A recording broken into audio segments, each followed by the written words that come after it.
Iran melancarkan serangan balasan besar-besaran ke Israel pada hari Minggu pagi, tanggal 22 Juni 2025, dengan menembakkan 27 rudal balistik ke wilayah tengah dan utara, termasuk Tel Aviv dan Haifa. Serangan ini dilakukan beberapa jam setelah Amerika Serikat menggempur 3 fasilitas nuklir Iran, yakni Fordow, Natanz, dan Isfahan, menggunakan bom penghancur bunker dari pesawat siluman B-2.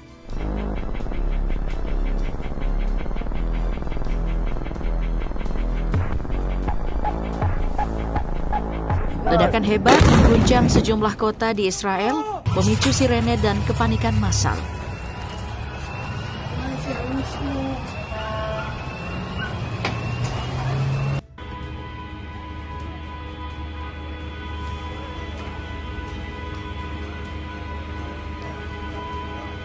Layanan darurat Magen David Adom melaporkan sedikitnya 16 orang terluka dan kerusakan berat pada bangunan-bangunan sipil, termasuk rumah tinggal dan kendaraan. Beberapa rudal dilaporkan menghantam langsung ke jantung kota Tel Aviv. Korps Garda Revolusi Islam atau IRGC menyatakan bahwa rudal berbahan bakar padat dan drone Shahid 136 berhasil menembus sistem pertahanan canggih Israel, dan operasi akan terus dilanjutkan secara terarah dan berkelanjutan.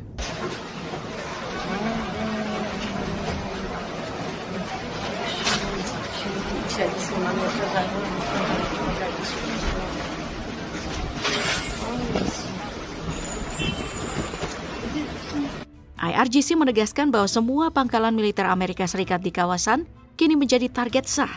Situasi pun berubah drastis. Konflik Israel-Iran kini meluas, melibatkan Amerika secara langsung dan mengancam pecahnya perang regional berskala besar. Dunia menanti, akankah ini memicu perang dunia baru?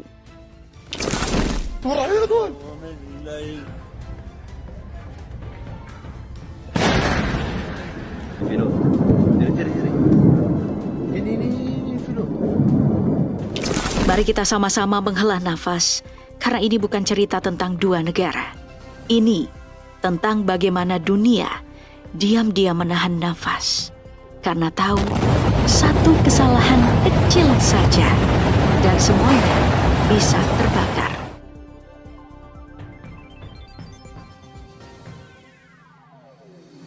Tapi untuk memahami kenapa semua bisa meledak, kita harus mundur sedikit ke belakang, ke satu ketakutan terbesar yang selama puluhan tahun menghantui Israel. Bukan soal pasukan, bukan soal roket, tapi soal nuklir. Dan disinilah segalanya dimulai. Israel mungkin tak pernah mengaku secara resmi, tapi dunia tahu mereka punya senjata nuklir. Senjata pamungkas yang memberi keunggulan mutlak di kawasan.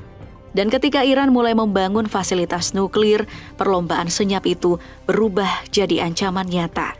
Bagi Israel ini bukan cuma kekhawatiran, ini adalah mimpi buruk yang tak boleh jadi kenyataan. Maka mereka pun menyerang. Diam-diam, terukur, tapi mematikan.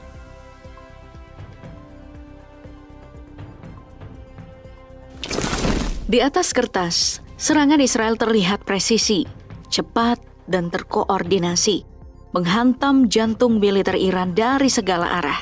Tapi kenyataannya, sebagian besar rudal justru menghantam area kosong, yakni struktur tiruan dan panas buatan yang dirancang menyerupai aktivitas reaktor. Iran tahu satu hal penting, musuh melihat dari langit.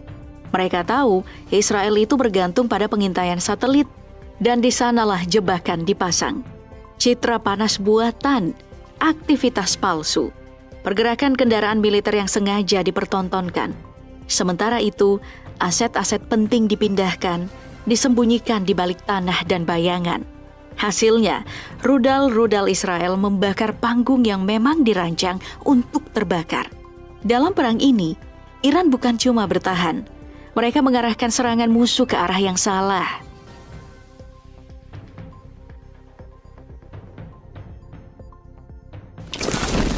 Ketika Israel melancarkan serangannya, ini bukan sekadar operasi militer.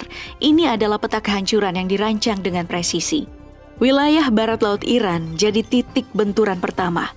Langit di sana mendadak berubah jadi medan tempur. Komandan militer jadi buruan. Situs-situs nuklir diserang secara simultan. Rudal permukaan ke permukaan dilumpuhkan sebelum sempat diluncurkan. Tapi, di balik dentuman itu ada hal yang lebih dalam dari sekadar perang teknologi.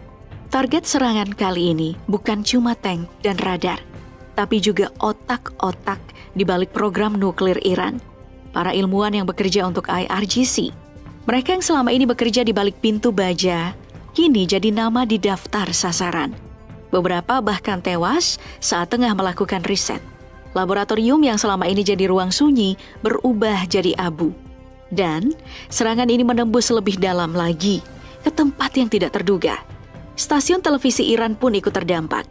3 karyawan tewas di tengah kekacauan dan seorang presenter nyaris jadi korban. Kamera masih menyala, mikrofon masih merekam. Tapi dunia seolah membisu.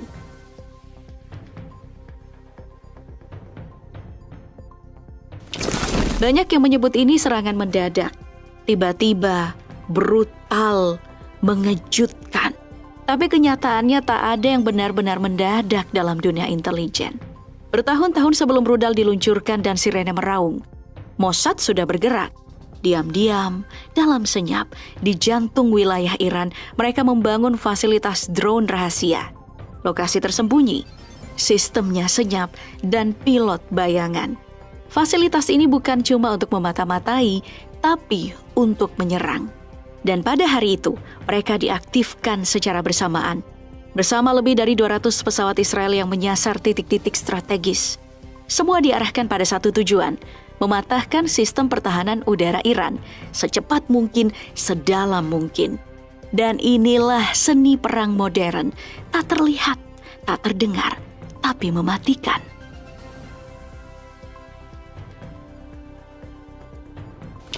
Iran tak lagi menunggu.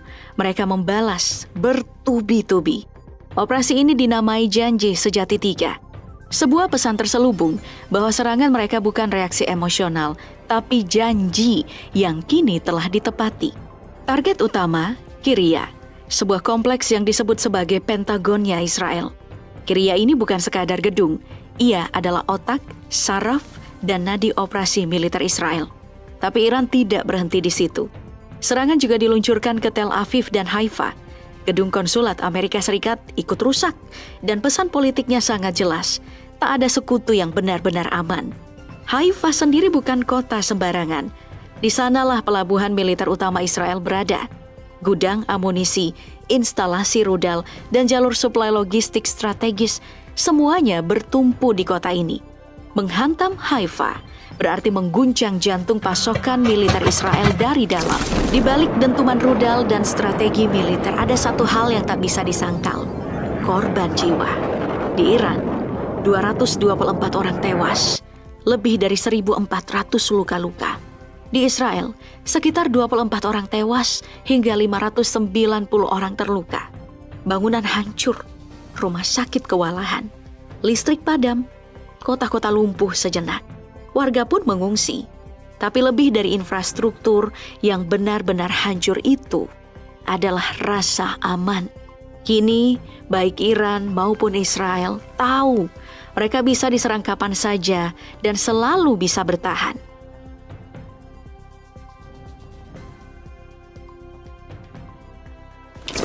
Dan satu klaim Iran langsung menggemparkan. Mereka mengaku telah berhasil menyerang kantor Mossad. Mossad bukan badan intelijen biasa. Mereka ini adalah tulang operasi rahasia Israel di luar negeri. Dari pembunuhan ilmuwan Iran, sabotase fasilitas nuklir, hingga infiltrasi sistem pemerintahan musuh. Jika serangan itu benar-benar berhasil, maka ini bukan hanya serangan fisik. Ini serangan terhadap jaringan syaraf intelijen Israel.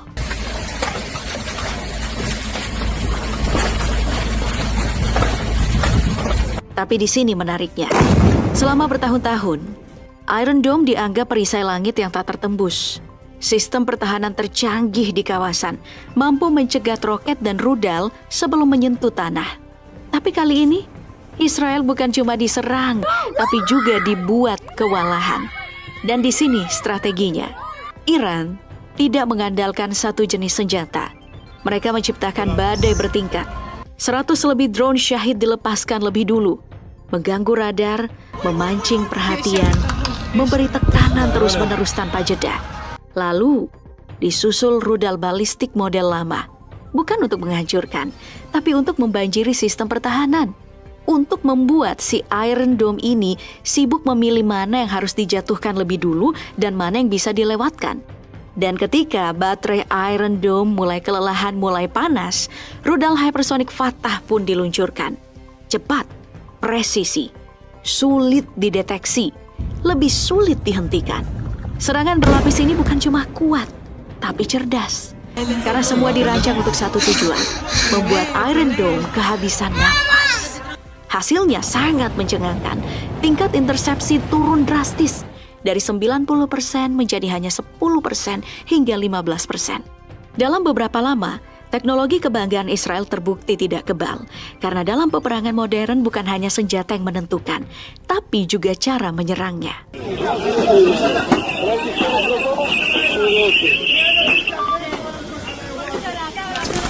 Peluru mungkin jatuh di Timur Tengah, tapi getarannya menjalar ke seluruh dunia.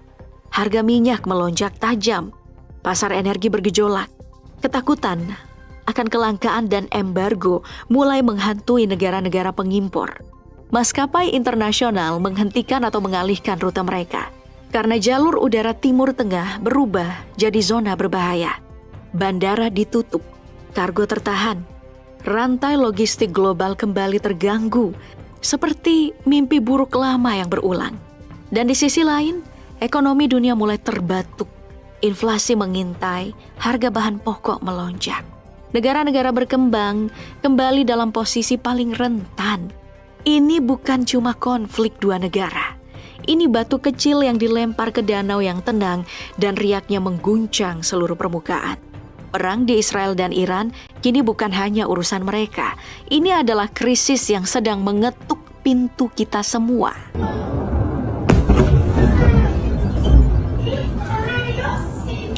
Ketika dua negara mulai saling menghancurkan, dunia tidak hanya bisa berdiri dan menonton. Presiden, jenderal, dan pemimpin dunia mulai angkat suara. Mereka tak lagi bicara soal perdamaian. Mereka mulai menyebut satu kalimat yang tak ingin kita dengar. Awal dari Perang Dunia Ketiga. Skenarionya, kedua negara akan terus saling menyerang. Sistem pertahanan Israel seperti Iron Dome, Arrow 3 dan THAAD mulai kelelahan. Serangan bertubi-tubi menekan sensor. Intersepsi menurun. Stok peluncur bisa habis. Dan ketika itu terjadi, rudal besar Iran seperti Emad bisa masuk tanpa perlawanan. Iran pun mulai mengarahkannya ke wilayah perkotaan. Alasannya jelas, mereka mengklaim Israel lebih dulu menyerang warga sipil. Maka pembalasan pun tidak bisa lagi dibatasi medan perang. Tapi, jika drone dan senjata strategis Iran mulai dihancurkan, mereka harus melepas penjagaan pangkalan, membuka celah bagi Israel untuk menyerang lebih dalam. Dan jika situasi ini terus berkembang, hanya tinggal menunggu waktu sampai Amerika Serikat turun tangan. Dunia kini berada di ujung tanduk. Satu langkah salah bisa memicu api yang tak bisa dipadamkan. Di sini Iran memang tidak main-main dan tidak sedang mengancam. Sedangkan Israel mendapatkan musuh yang setara karena Amerika Serikat saja harus turun tangan. اسرائیل حمله کرد به صورت زنده موشک زدن و احتمالاً کشته داده اینجا.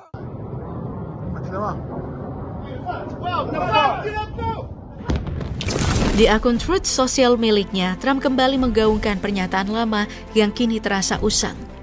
Iran tidak boleh punya senjata nuklir. Ironisnya, yang lantang berkata seperti itu justru datang dari negara yang punya gudang nuklir terbesar di dunia, yang merasa bebas mengembangkannya kapanpun mereka mau. Hubungan antara Amerika dan Iran memang pelik, terutama dalam isu nuklir. Tapi di tengah eskalasi panas ini, Washington memilih menjauh. Pemerintah Amerika secara resmi menyatakan tidak akan ikut campur. Bahkan, Departemen Luar Negeri mereka telah menginstruksikan seluruh kedutaan dan konsulat untuk menyampaikan pesan tegas.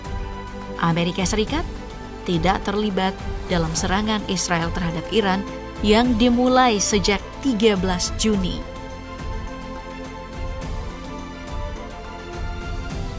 Namun, nasib Israel tak hanya diputuskan oleh Washington. Di medan tempur, Iran tidak pernah sendirian. Di belakangnya berdiri para sekutu garis depan, Houthi di Yaman dan Hamas di Gaza. Dan sekarang, keduanya mulai bergerak. Pertanyaannya, sejauh mana kekuatan proksi-proksi Iran ini mampu mengguncang dominasi militer Israel? Untuk saat ini, Amerika Serikat terus menyuarakan satu sikap. Mereka tidak akan terlibat dalam konflik antara Israel dan Iran. Padahal semua tahu, Washington adalah tulang punggung utama persenjataan militer Israel. Tapi pertanyaannya bukan soal hari ini. Pertanyaannya adalah, bagaimana jika esok Amerika benar-benar ikut turun ke medan perang? Sejarah punya jawaban yang pahit dan sangat memalukan bagi Amerika Serikat. Negara adidaya dengan anggaran militer terbesar di muka bumi ini ternyata punya catatan kelam yang tak bisa disangkal. Sejak 1945, dari belasan konflik bersenjata yang mereka jalani, Amerika tidak pernah benar-benar menang dalam perang besar yang sesungguhnya. Vietnam gagal. Afghanistan terseret selama 2 dekade hanya untuk akhirnya mundur dengan kepala tertunduk. Irak, runtuhnya Saddam malah melahirkan kekacauan baru. Dan kemenangan mereka hanya tercatat di 2 tempat kecil, Grenada dengan populasi tak sampai 130, lalu Panama yang bahkan tidak sebanding dengan sebuah negara bagian di Amerika Serikat. Itulah satu-duanya kemenangan yang bisa dibanggakan. Nah, Iran bukanlah Grenada, bukan pula Panama. Ini adalah negara dengan jaringan proksi yang menyebar lintas wilayah dan dengan kekuatan militer yang jauh lebih siap dari yang dibayangkan. Dan satu hal lagi, ketika Amerika bergerak di Timur Tengah, perang bukanlah tujuannya. Mereka datang bukan untuk menang, tapi untuk mendulang keuntungan, memelihara konflik, dan menciptakan ketergantungan. Sudah puluhan tahun mereka bermain api di kawasan ini, namun bukan untuk membakar musuh, tapi untuk menjaga bara tetap hidup. Jadi, jika hari itu benar-benar tiba, ketika Amerika memutuskan turun tangan membela Israel, maka pertanyaannya bukan lagi apakah mereka bisa menang, tapi seberapa dalam mereka akan kembali terperosok ke dalam kegagalan, ke dalam kebohongan sejarah, dan ke dalam perang yang tidak pernah benar-benar mereka kuasai. Tak berhenti di situ, tokoh senior Hamas Izzat al-Rizik turut angkat bicara. Ia mengapresiasi kemampuan Iran yang dinilai sukses menghantam target-target penting di wilayah Israel. Menurutnya, keberhasilan itu jelas membantah semua kesombongan Israel soal Iron Dome maupun sistem pertahanan David Sling. Dua perisai kebanggaan itu ternyata tak mampu sepenuhnya menghentikan gempuran Iran.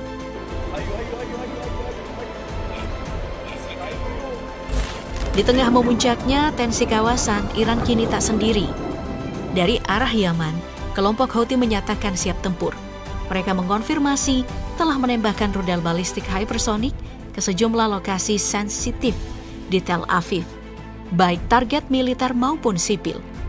Serangan ini bukan aksi tunggal, melainkan bagian dari gelombang serangan tersinkronisasi, menyusul hujan rudal massal yang lebih dulu dilepaskan Iran.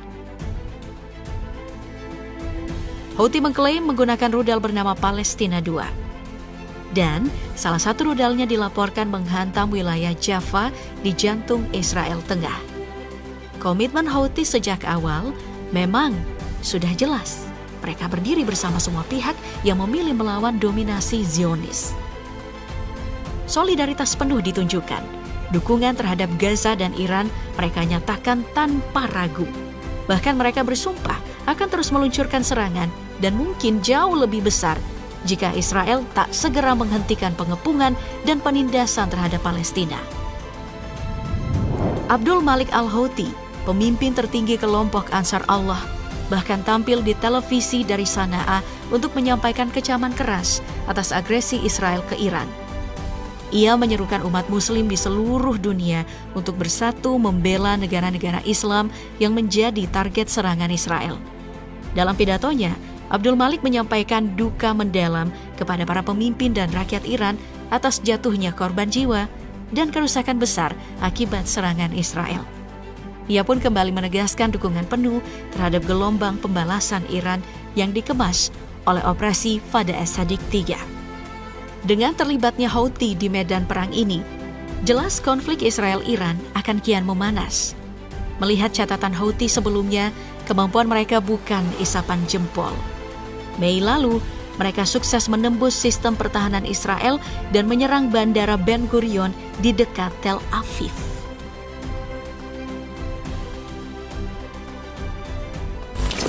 Kini Hamas tak lagi tinggal diam. Mereka secara terbuka menyatakan dukungan penuh terhadap Iran dalam menghadapi Israel. Tindakan nyata itu langsung terlihat pada 14 Juni lalu ketika 2 roket ditembakkan dari Gaza menuju Israel bagian selatan. Tepat ketika roket-roket itu melesat di langit, sirene serangan udara meraung di komunitas seperti Nir Oz, membangunkan ketakutan lama yang belum juga padam. Meski roket tersebut jatuh di area terbuka tanpa menimbulkan korban jiwa, efek psikologisnya sangat terasa. Pernyataan sikap pun langsung disampaikan oleh Abu Ubaidah, juru bicara Brigade Is-ad-Din Al-Qassam, sayap militer Hamas. Lewat unggahan di Telegram, ia menegaskan bahwa kelompoknya siap berdiri di belakang Iran. Ia menyindir tajam musuh Zionis, kata Abu Ubaidah, sedang berada dalam delusi besar jika menganggap serangan brutal terhadap Iran akan memperlemah barisan perlawanan. Justru sebaliknya, kesalahan demi kesalahan strategis yang dilakukan Israel itu hanya akan mempercepat kehancuran mereka sendiri. Setelah Houthi dan Hamas mulai menunjukkan taringnya dalam mendukung Iran, kini dunia menoleh ke satu nama besar lainnya, Hizbullah. Pertanyaan pun menggantung di udara, akankah Hizbullah ikut turun ke medan perang? Sayangnya, hingga kini belum ada jawaban pasti. Pada 14 Juni, media Lebanon mengungkapkan adanya kesepakatan keamanan tak resmi antara pemerintah Lebanon dan Hizbullah. Intinya, Hizbullah diminta tak terlibat dalam konflik bersenjata antara Israel dan Iran yang meletus sejak 13 Juni. Kesepakatan ini bukan datang begitu saja, melainkan hasil dari tekanan diplomatik besar-besaran yang didorong oleh Prancis dan Amerika Serikat. Militer Lebanon, LAF, bahkan dikabarkan mengancam akan mengambil tindakan militer terhadap Hizbullah maupun kelompok perlawanan Palestina lainnya bila mereka nekat meluncurkan serangan dari wilayah Lebanon ataupun menyasar kepentingan Amerika Serikat di sana. Tak hanya itu, sebelum melancarkan operasi Singa Bangkit ke jantung Iran, Israel disebut telah mengirimkan peringatan. Jika Hizbullah ikut campur, maka serangan besar-besaran ke Beirut akan diluncurkan, termasuk pendudukan penuh atas lembah Bekaa Timur. Pesan itu jelas, jika LAF gagal menahan Hizbullah, maka mereka pun akan ikut terbakar dalam amukan perang. Ancaman ini tentu menjadi kalkulasi tersendiri bagi Hizbullah. Mereka pernah berperang sengit melawan Israel di masa lalu, dan kini sepertinya memilih langkah yang lebih terukur. Namun dunia tahu, Hizbullah bukan kelompok yang mudah ditekan. Jika serangan Israel terhadap Iran terus berlanjut tanpa henti, maka pilihan Hizbullah bisa saja berubah drastis. Di tengah gempuran rudal Iran yang semakin masif menghantam Israel, suara mengejutkan datang bukan dari musuh luar, melainkan dari dalam negeri sendiri. Mantan Perdana Menteri Israel, Ehud Olmert, melontarkan kritik keras yang mengguncang. Dalam sebuah wawancara terbaru, Olmert menegaskan, Netanyahu telah gagal total sejak peristiwa kelam di 7 Oktober 2023. Dan bukan hanya itu. Keputusan Netanyahu menolak kesepakatan damai dan justru Menggencarkan operasi militer ke Gaza, menurut Olmert, adalah kesalahan fatal yang hanya memperparah luka Israel. Lebih jauh, Olmert menyebut derita dan korban yang terus bertambah bukan disebabkan oleh Iran, Hamas, ataupun Houthi, melainkan oleh Netanyahu sendiri. Menurutnya, musuh terbesar Israel hari ini bukanlah datang dari luar, tapi justru duduk di kursi kekuasaan tertinggi.